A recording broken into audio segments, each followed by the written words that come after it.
बहू, मैं शादी करना चाहता हूँ। मैं बहुत अकेला हो चुका हूँ। की ख्वाहिश पूरी करूंगी। अब जो कहेंगे मैं वह करूंगी। ख्वाहिश पूरी करोगी? रात को मेरे कमरे में आ जाना बहू। मैं रात को आपके कमरे में आ जाऊंगी, फिर जो आप करना चाहते हैं कर लेना। दिल्ली का एक बूढ़ा व्यक्ति रामशंकर अपने बेटे अर्जुन को रुखसत कर रहा था। अर्जुन को दुबई में नौकरी मिल गई। वापसी पर अर्जुन ने अपनी खूबसूरत बीवी प्रीति को अपने बाप के हवाले कर दिया। रामशंकर का चेहरा खुशी से लबरेज था। अर्जुन ने बीवी का हाथ पकड़कर कहा, बाबा प्रीति का ख्याल रखना, वह बहुत संवेदनशील है। रामशंकर ने कहा, बेटा फिक्र न करो, मैं प्रीति को अपनी बेटी की तरह प्यार करूंगा। अर्जुन ने प्रीति को गले लगाया और एयरपोर्ट की तरफ रवाना हो गया। अगले दिन जब प्रीति अपने ससुर को चाय पेश कर रही थी तो रामशंकर ने कहा, बहू यहाँ आकर मेरे पास बैठो, मुझे तुमसे कुछ कहना है। रामशंकर ने कहा, बहू पता नहीं क्यों, लेकिन मैं इन दिनों बहुत तन्हा महसूस कर रहा हूँ। मैं चाहता हूँ कि कोई मेरे साथ रहे, मेरी तन्हाई बांटे और मुझे खुश रखे। मेरा ख्याल है कि मुझे दोबारा शादी करनी चाहिए। प्रीति ने धीरे से कहा, पापा आप क्या बात कर रहे हैं? मैं यहाँ आपका ख्याल रखने, आपको खुश रखने के लिए हूँ। आप जो कहेंगे मैं वही करूंगी। रामशंकर के चेहरे पर मुस्कुराहट फैल गई। वह उठकर धीरे धीरे प्रीति के पास बैठ गया। उसने प्रीति के कंधे पर हाथ रखकर कहा, ठीक है बहू, देखते हैं कि आप मुझे खुश रखने के लिए क्या कर सकती हैं। प्रीति ने हल्की सी मुस्कुराहट के साथ कहा, पापा जल्दी क्या है? अब हम दोनों इस घर में अकेले हैं। मैं आपको रात को एक खास तोहफा दूंगी। यह कहकर वह चाय का बर्तन उठाकर किचन में चली गई। रामशंकर उसकी पीठ को देखकर मुस्कुरा रहा था। अब वह अक्सर छुप छुप कर प्रीति की तरफ देखता। जब वह झाड़ू देती, कपड़े धोती या घर का काम करती तो वह कहता, बहू यह दुपट्टा उतार दो ताकि काम करने में आसानी हो। रामशंकर की नजरें शिकारी की तरह उस पर जमी हुई थीं। एक रात वह धीरे धीरे अपने कमरे से निकला और प्रीति के कमरे की तरफ बढ़ गया। प्रीति आईने के सामने खड़ी थी। उसका दुपट्टा धीरे धीरे उसके कंधे से फिसल रहा था। अचानक कदमों की आवाज सुनकर प्रीति चौंक गई। वह डरते डरते पीछे मुड़ी और बोली, पापा क्या हुआ? क्या आपको किसी चीज की जरूरत है? रामशंकर धीरे धीरे आगे बढ़ा, लेकिन अचानक उनका पांव फिसल गया, या शायद उसने जानबूझकर गिरने का बहाना बनाया हो। वह सीधा प्रीति की बाहों में गिरा और वह दोनों बेड पर गिर गए। प्रीति का दिल तेजी से धड़कने लगा। वह डरते डरते उठी, दुपट्टा लेकर बोली, पापा वह क्या था? रामशंकर ने धीरे से कहा, बहू मुझे माफ कर दो, मेरा पांव फिसल गया। दरअसल मैं सिर्फ अपनी दवा मांगने आया था। कहाँ रखी थी? लेकिन उसकी आंखों में अब भी वही रहस्यमयी चमक थी। प्रीति के दिल में एक तूफान उठ रहा था। वह जल्दी से बोली, पापा आप अपने कमरे में जाइए, मैं दवा लेकर आती हूँ। और वह जल्दी से कमरे से निकल गई। शाम को जब प्रीति अपने शौहर अर्जुन से वीडियो कॉल पर बात कर रही थी तो उसकी आवाज में वही पुराना प्यार था, वही नरमी थी। वह अपनी बातों से अर्जुन को हंसाती, कभी नए कपड़े पहनती, कभी वीडियो बनाकर अर्जुन को भेजती। वह हंसते हुए अर्जुन को चूमती और अपने दिल की बात करती। लेकिन उसे क्या मालूम था कि रामशंकर खिड़की के पीछे से यह सब देख रहा था। उसकी आंखों में हवस की आग उठी थी और उसका चेहरा गुस्से और जलन से लाल हो रहा था। वह खामोशी से वहां से हट गया, लेकिन उसके दिल में कुछ और ही चल रहा था। अगले दिन प्रीति अपने कमरे में अपने मोबाइल पर व्यस्त थी कि अचानक बाहर से किसी औरत के ठहाके की आवाज आई। वह हैरान हुई और फौरन बाहर निकल आई। रामशंकर अपने सामने एक खातून से हंसते हुए बातें कर रहा था। प्रीति ने हैरत और गुस्से से पूछा, पापा ये औरत कौन है? रामशंकर ने इत्मीनान से जवाब दिया, बहू क्या? मैंने आपको नहीं कहा था कि मैं दोबारा शादी करना चाहता हूँ। इन खातून को प्रस्ताव मिलते हैं। मैंने उनसे कहा है कि मेरे लिए एक अच्छी खूबसूरत बीवी तलाश करें। उसकी आवाज में एक अजीब शान और सुकून था। यह सब एक चाल थी, जैसे राम शंकर जानबूझकर प्रीति को परेशान कर रहा हो। प्रीति के दिल में गुस्सा उठ गया, उसका चेहरा लाल हो गया, लेकिन वह बिना कुछ कहे वापस अपने कमरे में चली गई। प्रीति के दिल में एक तूफान बरपा था। वह नहीं चाहती थी कि रामशंकर दोबारा शादी करे, क्योंकि वह रामशंकर की बेहिसाब दौलत और जायदाद के बारे में सोच रही थी। रामशंकर की शादी हुई तो सारी दौलत नहीं, बीवी के नाम हो जाएगी और प्रीति के हाथ खाली हो जाएंगे। यह खौफ उसे रात की खामोशी में रामशंकर के कमरे में ले आया। वह दूध का गिलास हाथ में लेकर दरवाजे पर दस्तक देने लगी। रामशंकर बेड पर लेटा हुआ था।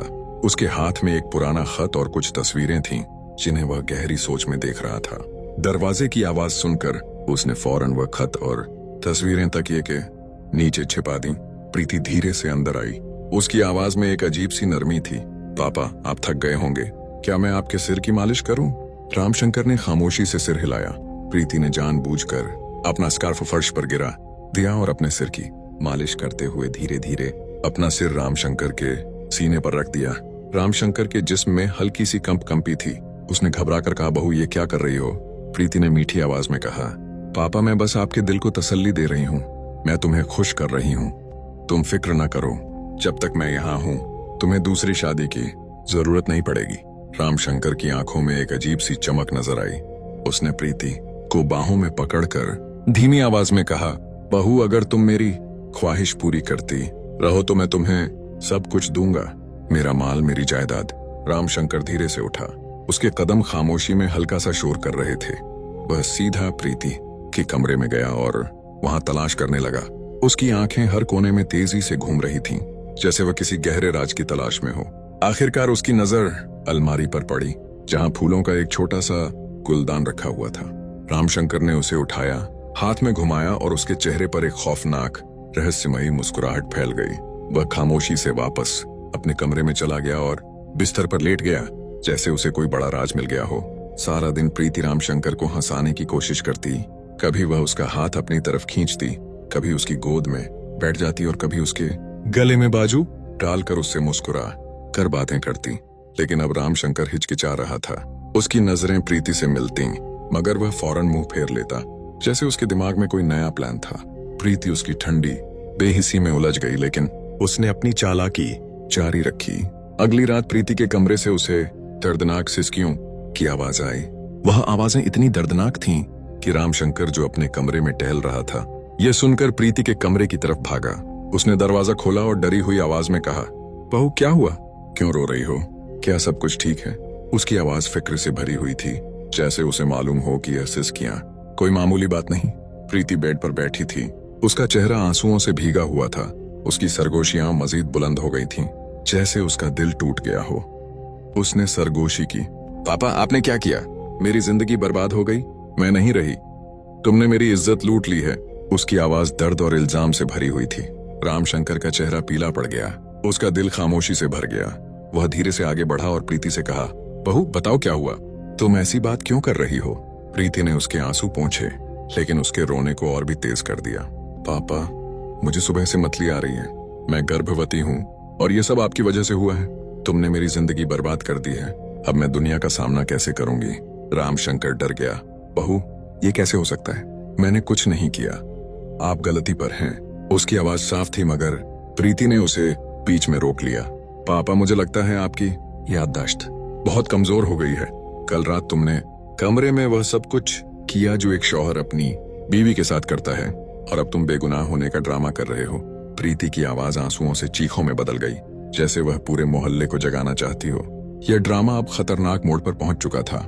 रामशंकर डर गया। वह अचानक उठा, दरवाजे की तरफ देखा, फिर प्रीति की तरफ मुतवज्जो हुआ और धीमी आवाज में बोला, ठीक है बहू, ठीक है, तुम ठीक कह रही हो, लेकिन तुम फिक्र ना करो, मैं सब कुछ संभाल लूंगा, आप जो कहेंगे वही होगा। उसकी आवाज में अब कबूलियत की एक अजीब सी चमक थी, जैसे वह अपना गुनाह कबूल कर रहा हो।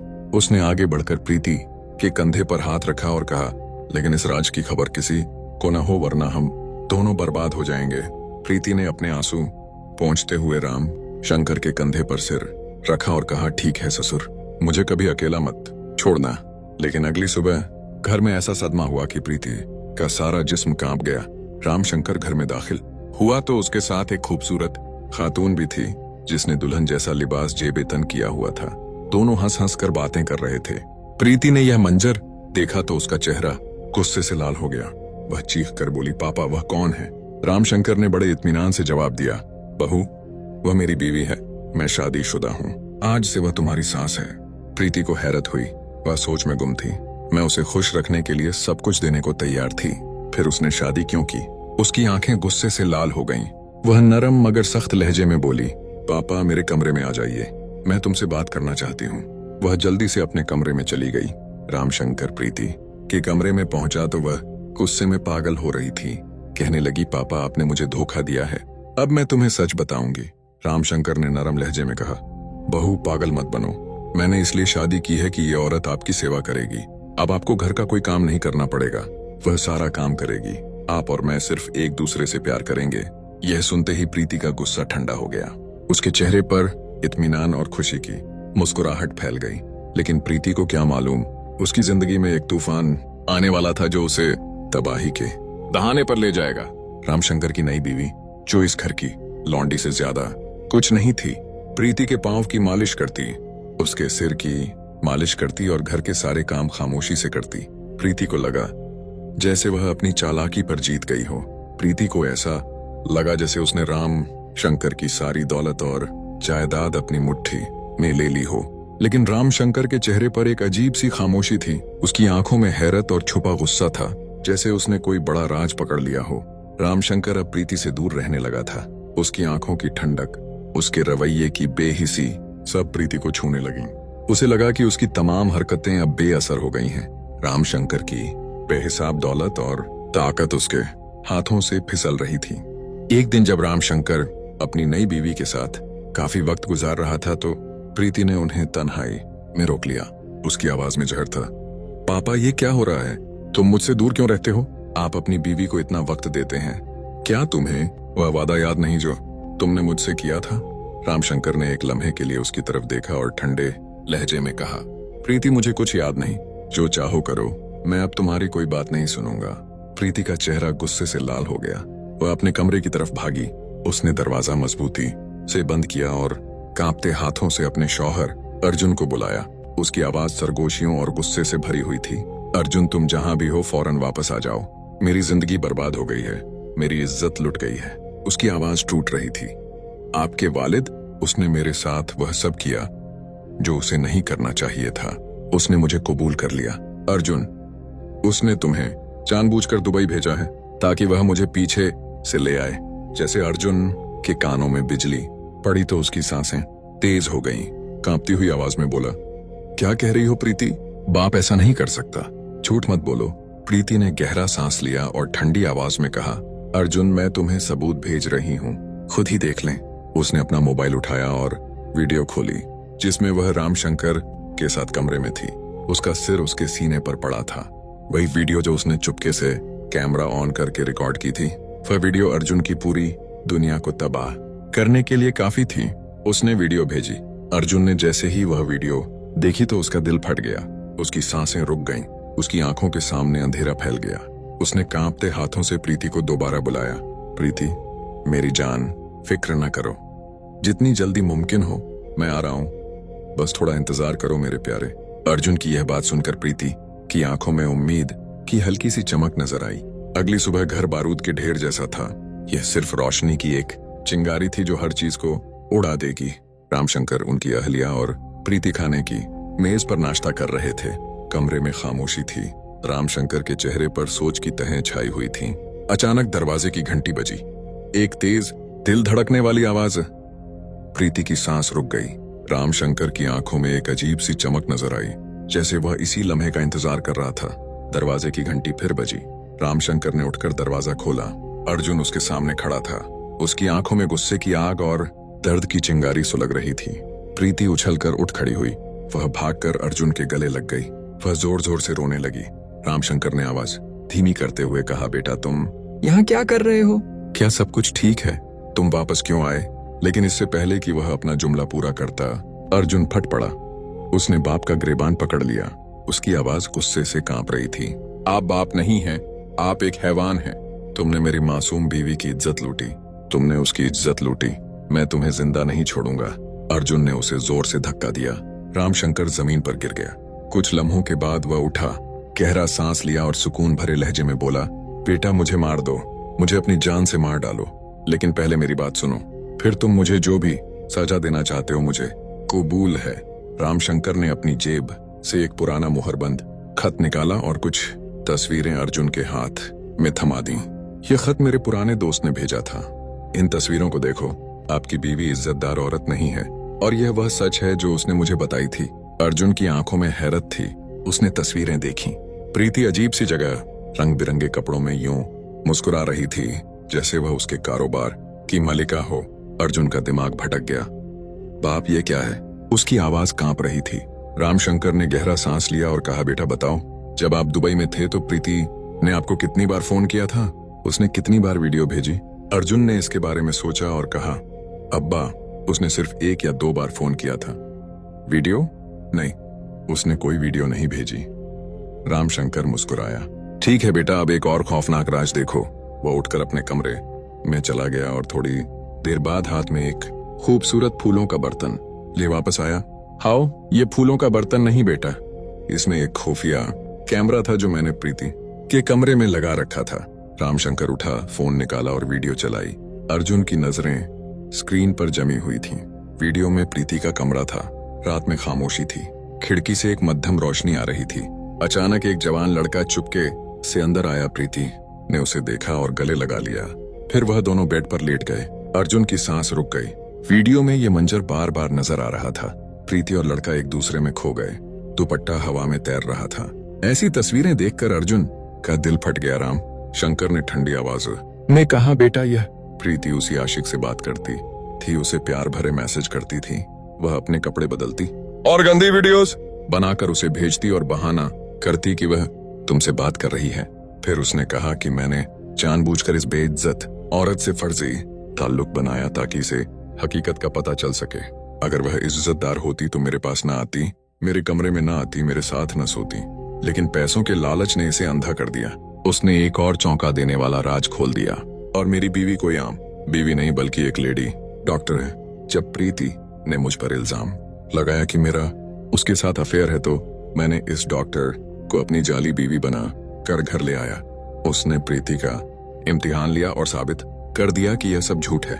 प्रीति ने यह ड्रामा मुझे ब्लैकमेल करने के लिए रचा था ताकि वह मेरी जायदाद हथिया सके। अर्जुन की आंखों में आंसू थे मगर चेहरा गुस्से से लाल हो रहा था। उसने उठकर मुड़कर प्रीति को जमीन पर थप्पड़ मारा। उसकी आवाज घर की दीवारों में गूंज रही थी। गंदी, बेशर्म, तुमने मुझे धोखा दिया। मैं तुमसे बहुत प्यार करता था। मैं तुम्हें खुश रखने के लिए दुबई गया था और तुमने मेरे साथ ये किया। प्रीति की जबान मुंह में अटकी हुई थी। उसकी आंखें फटी की फटी रहे, कहीं जैसे उसका सारा ड्रामा बर्बाद हो गया हो। अर्जुन चिल्लाया, अब्बा, फौरन पुलिस को बुलाओ और इस औरत के हवाले करो। मैं उसका चेहरा नहीं देखना चाहता। रामशंकर ने धीमी आवाज में कहा, बेटा, नहीं, ऐसा नहीं होगा। पुलिस को बुलाएं तो पूरे घर और मोहल्ले की बदनामी हो जाएगी। हमें शोहरत नहीं चाहिए। इसके लिए बेहतर है कि वह इस गंदगी में अपने कोठे में वापस चली जाए। कमरे में खामोशी थी, जैसे किसी काले दर्जी ने रस्सी पकड़ ली हो। अर्जुन की नजरें बदल चुकी थीं। रामशंकर की ठंडी मुस्कुराहट मुतमिन थी और प्रीति बस बेबस खड़ी थी। टूटी हुई बर्बाद। अपनी मर्जी की जिंदगी जियो और मेरे घर से भाग जाओ और तुम्हारा आशिक अपना कारोबार करो। मैंने तुम्हें इज्जत दी और तुम्हें दिया, ये मेरी गलती थी। प्रीति ने फर्श पर बैठकर अर्जुन की टांगें पकड़ ली। अर्जुन, तुम ऐसा मत करो, मुझे माफ कर दो। मैं तुम्हारी बीवी हूँ। अर्जुन ने ऊंची आवाज में 3 बार कहा, मैं तुम्हें तलाक देता हूँ, तुम्हें तलाक देता हूँ, तुम्हें तलाक देता हूँ। और प्रीति को धक्के देकर घर से निकाल दिया। दरवाजा मजबूती से बंद किया। फिर अर्जुन ने अपने वालिद रामशंकर को गले लगा लिया। उसकी आंखों में आंसू थे। अब्बा, मुझे माफ कर दो, मुझे हकीकत का इल्म नहीं था। रामशंकर ने रोते हुए कहा, बेटा, ये ठीक है, यह एक बहुत बड़ा धोखा था, लेकिन भगवान का शुक्र है कि हमारी आंख खुल गई। मैंने तुम्हें दुबई भेजा क्योंकि तुम इस औरत की झूठी मोहब्बत में पागल हो चुके थे। जब आप यहाँ थे तो ये सच कभी सामने नहीं आ सकता था। ये धोखा, ये झूठ भूलने में वक्त लग सकता है। आखत्म, अंत में कॉल टू एक्शन। अगर आपको हमारी आज की कहानी पसंद आई है तो चैनल को सब्सक्राइब करें और वीडियो को लाइक और शेयर करना ना भूलें। आपकी सपोर्ट हमारे लिए बहुत मायने रखती है।